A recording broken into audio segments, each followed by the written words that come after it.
Welcome, StarCraft community, to Discussions with Deadzerg. Today, I want to talk about a very special concept within StarCraft, actually a very special accessory within StarCraft, which is the mouse.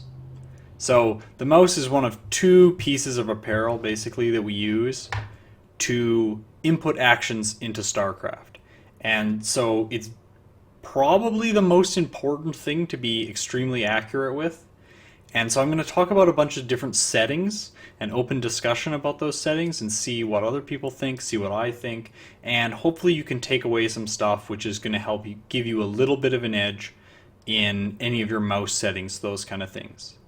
I just want to quickly say before we start, I'm doing this one as a video podcast as well, and it would be really good if you have the means to follow along with the video, just because I'm going to be showing some visual demonstrations about mouse sensitivity and stuff like that, which is going to be very important to your accuracy. So I will be doing that in the video, but I'll also describe it. So if you're only listening along, that's also fine. Alright, so there's already a ton of really good guides on mouse sensitivity, so by no means is mine a catch-all. It doesn't encompass everything. A lot of pros will say that mouse sensitivity is just personal preference. I honestly completely disagree with that.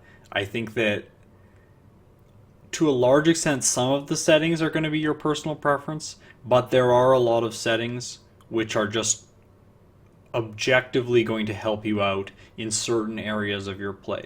So you might choose to emphasize one aspect of your play or the other aspect of your play. And so I'm going to talk about sort of the trade-offs that you get between certain settings. The mouse really isn't just, oh, just do what's comfortable. Well, you can take that approach, but also you can really look into these settings and figure out what settings are going to give you the benefit where you need the benefit. So if micro is something you struggle with, maybe you can adjust certain settings to improve your micro, those kind of things. I want to avoid giving you guys direct answers, and I want to instead give you explanations. So what does a setting do? What does it mean? How can you use that? I want to also talk about injuries. I've personally had wrist injuries with both my arms. I'm a musician, as you may be able to see from my room, and I've had injuries from both music and from being on the computer too much. So I've done a lot of things to cope with those injuries, and right now I'm completely injury free, and I can play like 12 hours of StarCraft a day, and I'm completely fine. So I feel really good about that, and hopefully my journey through those issues will help other people avoid them altogether. Like all changes, if you change your mouse sensitivity or a mouse setting, it's going to feel awkward. In my own personal experience, mouse changes have been way easier to incorporate into my play than keyboard changes. If I change a mouse setting, it generally takes me maybe a day or 2 days to start becoming comfortable with the new mouse sensitivity, the new mouse acceleration, something like that.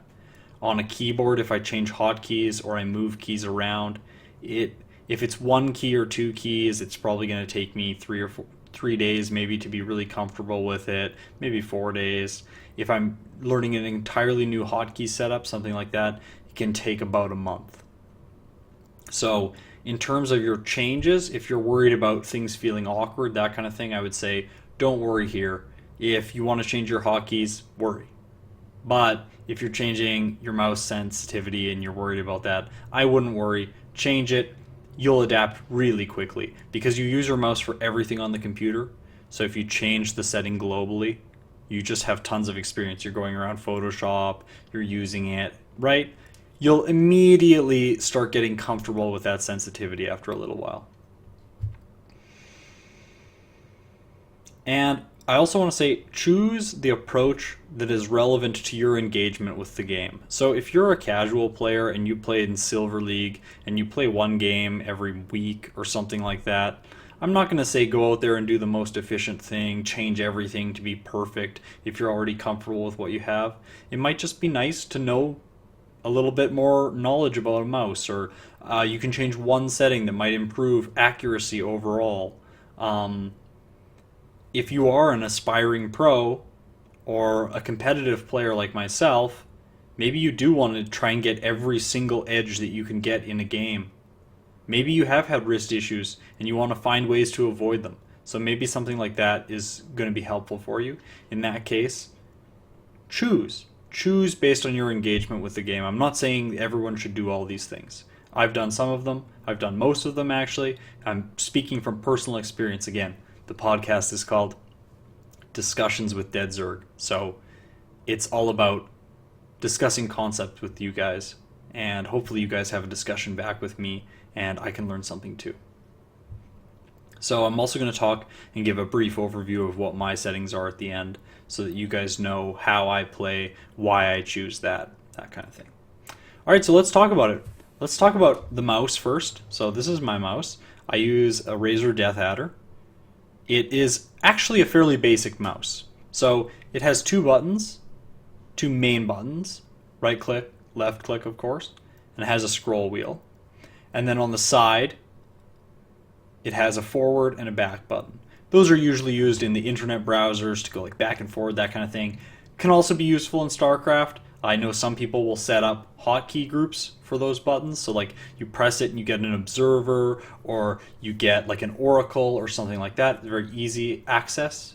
Personally, I'm not going to suggest that. I'll talk about hotkeys later. I'll suggest what you can use those buttons for. But I think that the forward and back button on the mouse is very nice. It's a little bit extra. You don't need it, but it is very nice. One thing I like to avoid on mice is overcomplication of buttons, like a bunch of macro buttons, that kind of thing. Those things would be useful if you're playing a game like WoW or something like that, where you have a lot of spells that you need to hotkey to things. Personally, I think a simpler mouse is better for StarCraft. One like QXE was using, he was using like a really old Logitech mouse from like years ago, and it actually broke while he was playing a tournament match, and he had to get a different mouse mid-game to play. It was absolutely insane. But old mice like that are nice because they're very simple. They just have the two buttons and the scroll wheel. I don't typically use my scroll wheel that much. Drag scroll settings can be useful in setting up camera locations. But other than that, the scroll wheel is not super useful unless you want to scroll the camera up and down to zoom in, to check for observers, things like that. I actually bind that to a keyboard function to change the perspective of the camera. Biggest thing for me is the size of the mouse and the feel of the mouse. So if you see this, my mouse is a matte texture. It's not like a gloss. Glossy mice, I find, get really sweaty really fast. So I have sweaty hands. You might have dry hands, in which case a gloss mouse is maybe okay for you.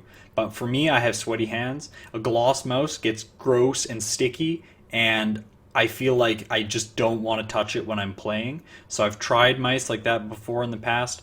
I don't like it. So I would suggest finding the texture that you like, something like that.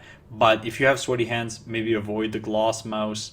If you have dry hands, you might be able to get away with it. But it's one thing to consider.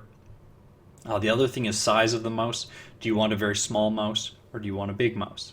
Now, personally, here, first disclaimer, I am not a doctor and I am not like an expert on ergonomics. But I have had problems with issues in the past, and I have seen experts on these things previously. Multiple experts, and got their perspectives on it. I've also done a lot of research on it myself. So I'm not an expert, but I have done research, and I have made some conclusions myself, and everything that I'm currently doing is keeping me completely injury-free, even though I have had injuries in the past. So I can explain the mistakes that I think I was making and the adjustments I've made that have kept me injury-free. So I'm speaking from my own personal experience, and hopefully that can help you find some solutions for yourself as well. So for me, a very small mouse encourages a lot of tension in the hand. Tension generally leads to overuse injuries. It's very easy to have that kind of thing happen in music. If you're playing with tension, you'll injure yourself very quickly. Same thing with StarCraft. It's all fine motor skills. So having a small mouse really encourages this kind of grip, like a rounded grip with the hand, where you're using the fingers to move the mouse rather than using the arm to move the mouse. And when you do that, when you use small motor skills, those are tendons rather than large muscles. And so they can damage much easier, and they also take longer to recover than a larger muscle. Like if you go out for a run and your legs get sore, they recover pretty fast. But if you get carpal tunnel from typing on the keyboard a lot, say at like a cashier job or something like that, those tendons take a very long time to recover even when you don't do anything. So like when I had wrist injuries, it would take sometimes 2 months for my hands to come back to normal if I just didn't do the activity anymore. So I just completely stopped. They would still hurt. So since they take such a long time to recover, I would say it's probably better if we use the mouse and use our choices with our settings and what mouse we buy, those kind of things, to encourage habits which are going to force us to use healthy muscle groups or muscle groups that damage less easily. Again, you could do all of these things, play with a small mouse, play with really high sensitivity, things like that, and have no issues because every person is different. People's muscles have different points at which they're going to damage, that kind of thing. Different sensitivities to pain, things like that. So for me, larger mouse is better because it sits right in my palm and I can sort of use my whole hand, like I can use my whole arm, to move my hand around the mouse pad while just sort of palming the entire mouse. So I'm not using any tension in my fingers to actually hold the mouse. My palm is just holding the mouse. All my fingers do is just occasionally push down. That's it. They don't actually hold the mouse. I'm not gripping it with my fingers. It's just a palm action. And that allows me to keep my palm and my fingers completely relaxed while I'm playing. Or that's the theory. Sometimes, obviously, if there's widow mines in your base, you're like, oh shit, and you probably grasp my mouth like death grip. But, it's an ideal, so I think it keeps me more relaxed having a larger mouse. I did play on smaller mice before because I thought it was better, and I thought I could go faster. Well, I had injuries. I got a big mouse, injury-free, so I feel good about it. Again, it is a little bit of his personal preference, but with a larger mouse, you're not going to encourage the small muscles to engage quite as much, because if you're doing a lot of gripping motions where you're using the fingers to pull the mouse towards the palm, the larger mouse will just not be able to do that because it will hit your palm and your fingers will go, oh, I can't pull it in any further. So then you have to move your entire arm. And so the large muscle group kicks in and you're forced to use it rather than using the small muscle groups. So now I want to talk about Windows settings. So Windows settings are perhaps the most important part of this entire video. Like what mouse you buy is really personal preference. I outlined some of the characteristics that you might want to watch out for if you're having problems, things like that. But Windows settings, there are some absolutes in here that I think everyone should probably go with. So let's talk about them. So this is the mouse properties in Windows. I'm using Windows 7, so it might look a little bit different for everyone else. But there's a lot of things in here which aren't necessarily going to be super important, like you can make your cursor look super cool and stuff like that. Not important. These two options right here are the two most important options. So look at this. Enhance pointer precision. So enhanced pointer precision, this is in the pointer options in mouse properties for anyone following along on audio. And enhanced pointer precision is like the second option. And this should be unchecked at all times. Now, that seems counterintuitive, right? Because wouldn't we want to enhance our pointer precision when we're playing a game? Probably not, actually, because this setting is improperly named. So we want to be precise, but this setting actually is counterproductive when we're talking about accuracy. And the reason is that enhanced pointer precision is going to give your mouse acceleration. So I'll quickly explain this. So if you move your mouse 1 inch on the mouse pad, let's say we wanted to move 1 inch on the screen. This is very slow mouse precision, mouse speed, but let's say that's the ideal. So we want 1 inch on the mouse pad, 1 inch on the screen. Direct one-to-one relationship between mouse and screen. Okay? Now, if you have acceleration on, it means if you move 1 inch, it will never be the same distance on the screen. Because the distance on the mouse pad is not the only variable that the computer is taking into account. It's also taking into account how quickly you move your mouse across the mouse pad. So if you move 1 inch really slowly, the mouse is going to move really slowly across the screen.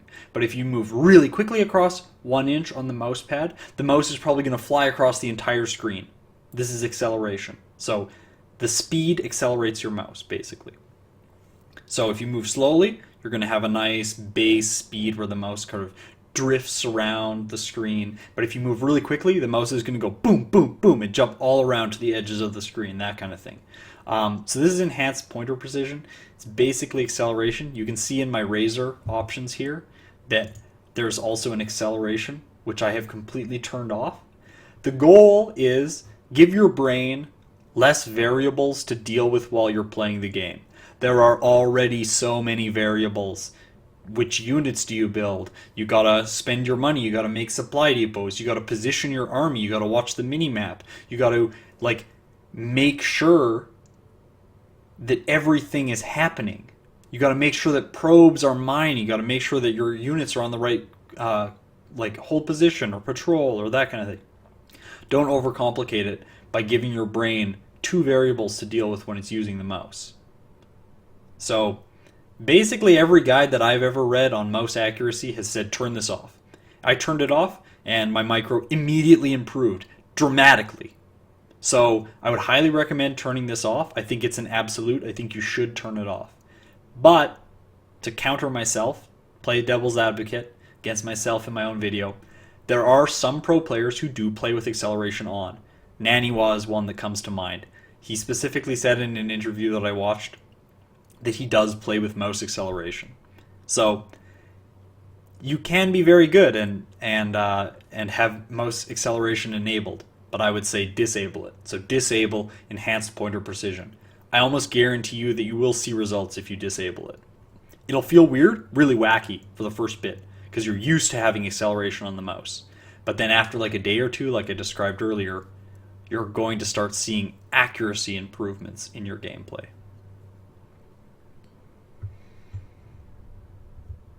All right, I just had to turn the gain down a little bit. So now the next thing is the pointer speed. So that's right here. Now, a lot of people might say, oh, look at my mouse right now. It's moving kind of slow. I want it to move faster. So then you want to go like this, right?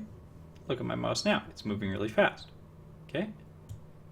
You think, oh, that's great, right? Or maybe my mouse is a little bit fast. So let's make it slower.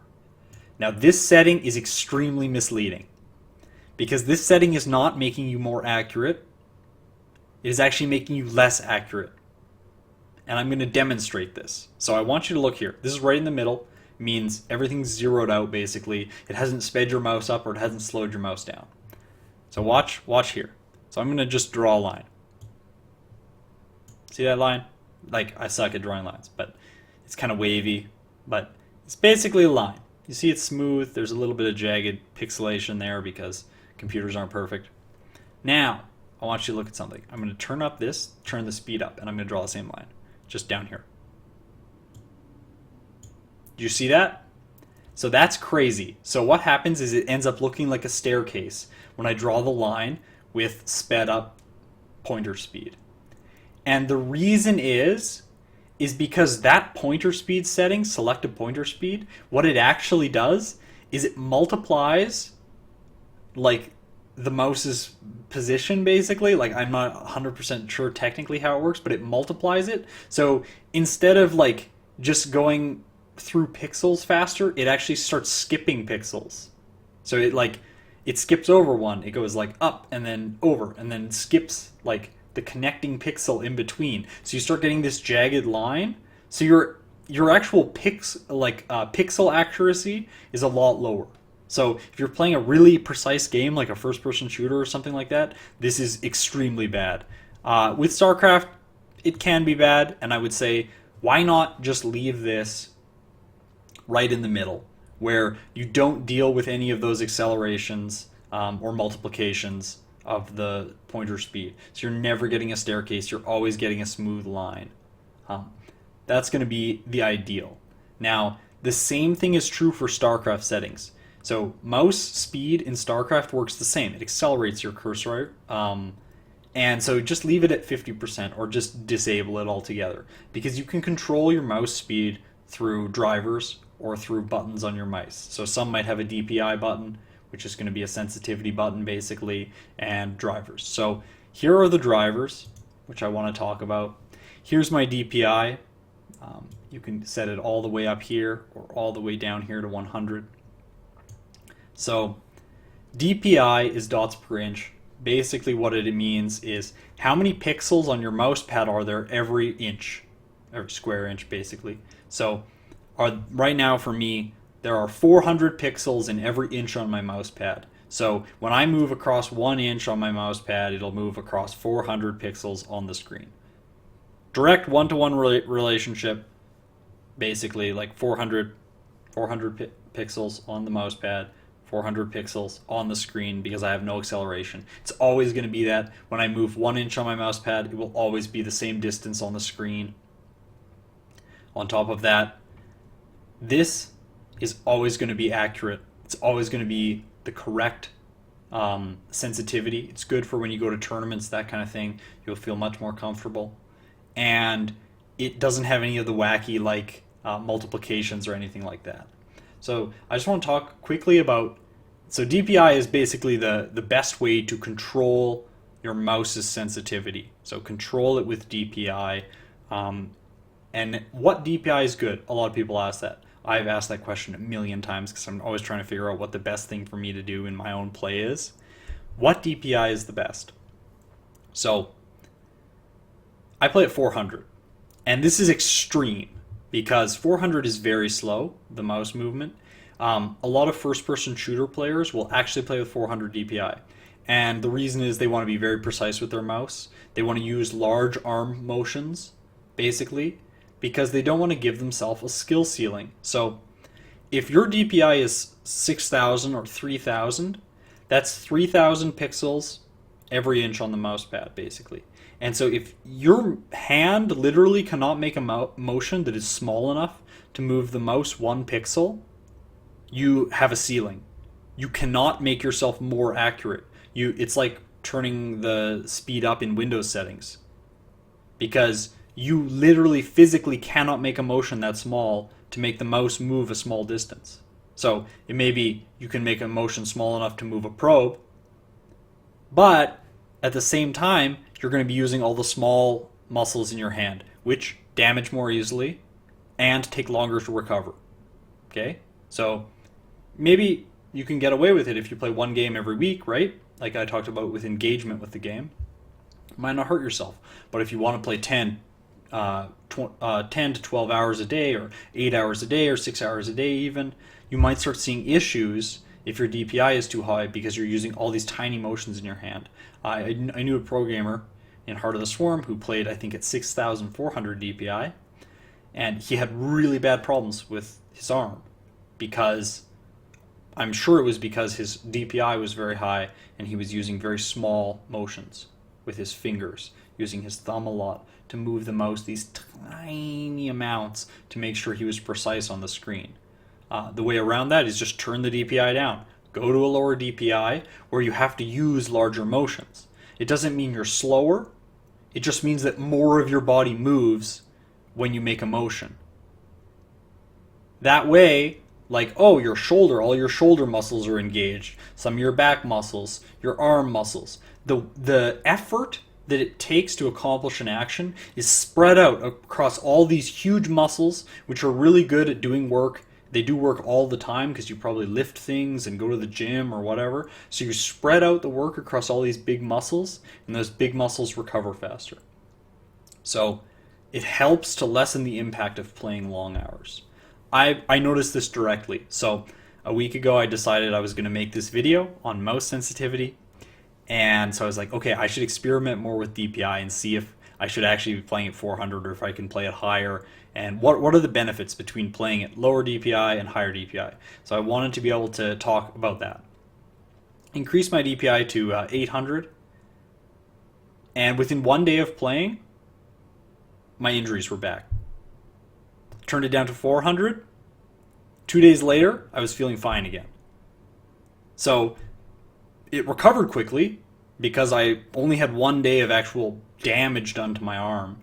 But it also was crazy that only 1 day of playing and my arm started feeling bad again at a higher DPI setting. So, I don't know. Who knows? Like many pros say, it's personal preference. I disagree. I think you should play with lower DPIs. So, a lot of pros like Crank and stuff like that, or former pros, they'll play around 800 DPI. You could also play at 1,000, something like that. But I would say you probably don't want to go over 1,600, 1,400, something like that. That's probably the limit of where you should be in terms of just getting good accuracy in the game. Not even talking about injuries. Getting good accuracy. That's what you want. You don't want to give yourself a skill ceiling because you can't move your hand in a small enough motion to select a probe in a really tense situation or something like that. So having a lower DPI is actually going to increase your accuracy, decrease the strain on small muscles. So here's some disadvantages playing with lower DPI. If you play with a low DPI, scrolling your screen in game is incredibly hard. You cannot scroll around and move your camera to all your bases because what you have to do is move your mouse all the way up, all the way to the side, all the way over, hit your keyboard, all the way down, pull it off the desk, like the mouse falls down, everything blows up, right? Like you rage, you punch your computer monitor. It's the worst thing. So when I talk about hotkeys, I'm going to talk about scrolling and how it's probably bad to do in the first place, but it's harder to scroll when you have low DPI. And it's also harder to scroll when you have no acceleration. Because acceleration means if you just move the mouse a really small amount, but really quickly, you hit the edge of the screen and your screen scrolls. You move up the minimap or to the side or whatever, right? You can scroll your camera way easier with acceleration and with higher DPI. But I personally don't think scrolling the screen is good. So I think that if you turn your DPI down, you encourage yourself not to scroll the screen and you develop better habits like camera location hotkeys, which I'll talk about that concept in depth in my hockey video. What's also bad? You can kind of get into the mindset where you play slower with a lower DPI. This is why I initially wanted to raise my DPI. Because if the mouse moves really sluggishly across the screen, you may just eventually get in the mindset of that's as fast as my mouse goes and I'm going to play at this speed all the time, 200 APM, 150 APM, whatever it is. But you can actually encourage yourself. Okay, arm, you got to get really active here. This is like a workout. Move around the mouse pad. You gotta be fast. You can encourage your body to just go faster. So you can kind of counteract that one with a little bit of like motivation, self-motivation. But typically I would say you're probably going to fall in and be a tiny bit slower if you play with a lower speed.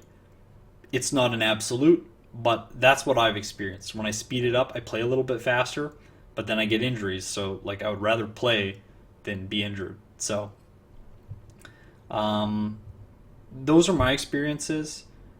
There's also the idea that in StarCraft you don't need to be absolutely accurate. Basically you have to be able to click on a Zergling or a Marine. If you can't click on those, you should do the things that I've said to try and increase your mouse accuracy. And if you can click on those but you play at like 1600 DPI and you have no arm issues, you should probably not touch it because it's fine. Like you are accurate enough for the game because you don't need perfect accuracy. There are things that are only so small within the game. It's not pixel to pixel accuracy. So it's not like a first-person shooter in that sense. So last thing I want to talk about is positioning the mouse pad. Where does the mouse pad go, right? Does it go at the edge of the desk with your wrist sitting on the edge of the desk? Or does it go on the desk with your arm, your forearm sitting on the desk, or even your elbow sitting on the desk? What's better? Why? Or what are the advantages of both setups? So in Day 9's video about mechanics, he talks about the mouse and says he likes it with a high sensitivity at the edge of the desk with his wrist sort of acting as a pivot point. I also wrote this in an article that I wrote on Team Liquid about 3 years ago. I completely disagree with this stance now. What I think is the best is mousepad onto the desk, either forearm or elbow sitting on the desk. And I'll explain why. So at the edge of the desk is really good, the pivot point. That is really good for high DPI. So you'll see a lot of pro gamers actually in Pro League and stuff, they play at the edge of the desk. This is also because at some tournaments, there just isn't room to put your arms on the desk. A huge frustration of mine. But this is good for this. So the edge of the desk setup is really good for high DPI, fast sensitivity. Basically meaning it gives you a pivot point so that you can use your hand and your fingers to move the mouse. So small muscles. So this is a small muscle group setup because you can't really move your hand like onto the desk or pull it off the desk. There isn't a large range of motion that's possible when you have a pivot point like that, like on the edge of the desk. So this is a small muscle group setup. If you play with a high DPI, this is probably a good setup for you. Personally, this setup can cause injuries. One of the problems with this setup can be that your wrist is like bent and your arm actually like goes down off the table, like your elbow is lower than your hand. In that case, you're in like a really bad ergonomic position. If you just put your arm in this position, like this sort of weird claw position where it's like a right angle between your arm and your hand, and then you try and pull your fingers in like into a fist, feel the tension in your forearm. That tension is going to happen every single time you play StarCraft if your elbow is lower than your hand. That's probably bad. It's probably bad. If it feels bad, it's probably bad. Don't do it, right? It's like if you touch something that's burning and it hurts, don't do it, right? Our bodies are set up naturally to have that kind of response. So if it feels tense and awful, this feels bad for me, pulling my hand in like this at this right angle, don't do it. Just stop doing it. You can do something else. So this is why I think on the desk is better. So basically, if you're at the edge of the desk, raise your chair height so it's high enough so that your elbow's at a comfortable height, and then still pivot there if you're fine with having high DPI and you're injury-free, pain-free. If you're not, I would suggest putting your arm on the table, like your full forearm on the table. This is going to make sure that your elbow is at a good place with your wrist. You can't really make it do weird things when it's lying on a straight piece of wood. Gravity is just going to do the work for you. Here, you're going to be straight now, right? So you want to then make sure that your chair is not too low so that your shoulders go up and you become a man with no neck. You don't want to become, or a woman, you don't want to become a person without a neck. Necks are good. You should have a neck. So raise your chair so that you have a neck. TLO also said that this was one of the things that really helped him overcome his overuse injuries from Wings of Liberty and Heart of the Swarm. He said playing with his whole arm, lowering his sensitivity, and playing with his whole arm on the desk were like the two big things that really helped him. They've been personally the two big things that have helped me. So hopefully they can help you.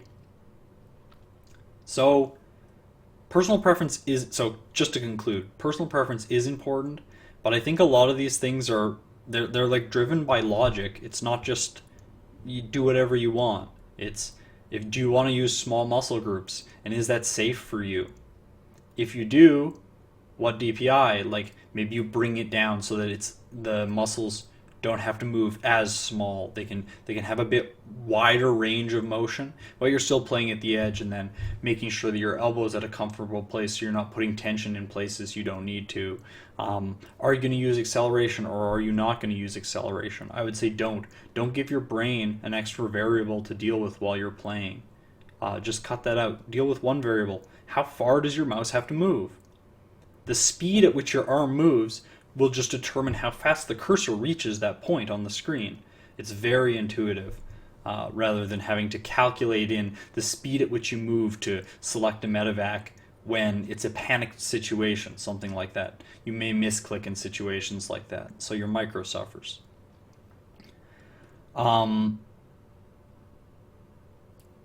You may be able to do everything that may injure another player. So a bunch of people probably, like a lot of people, I know this for a fact, can play on higher DPIs than I do without injury. But that might not be you. And so in that case, consider these things as preventative measures or healing measures to help you cope with injuries that you may have. And the last thing I want to say, which is literally the most important thing of this entire video, if you have pain, stop what you're doing. So if your mouse hand starts hurting, it is not okay to just... Everything above this has been discussions with Deadzerg. Now we're in like serious talk. If you have pain, stop doing what you're doing. Don't do it anymore, because your body is telling you something is wrong, something is not working the way it should work, and you are going to hurt yourself or you've already hurt yourself, but you're going to injure yourself further if you continue.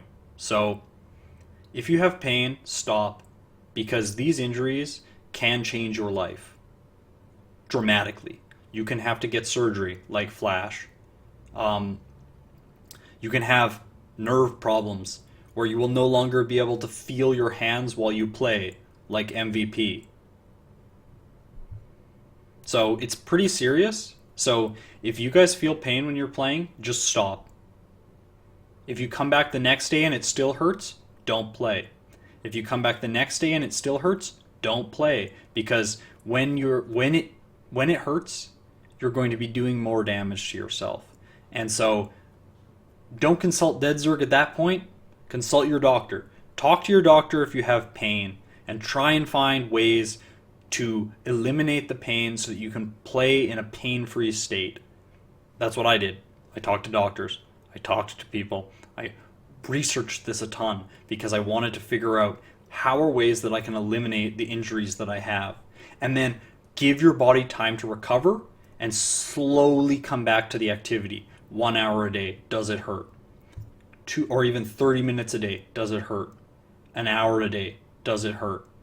2 hours a day, still pain-free. 3 hours a day, still pain-free. Never just go, 2 hours, I'm fine. Now I'm going to play 8, because that might be the time you re-injure yourself, and then you can't play again for a week or for 4 days, or sometimes it'll be even worse than that. You won't be able to play for 6 months. I've seen many musicians who have not been able to play for entire years because of tendonitis in one finger.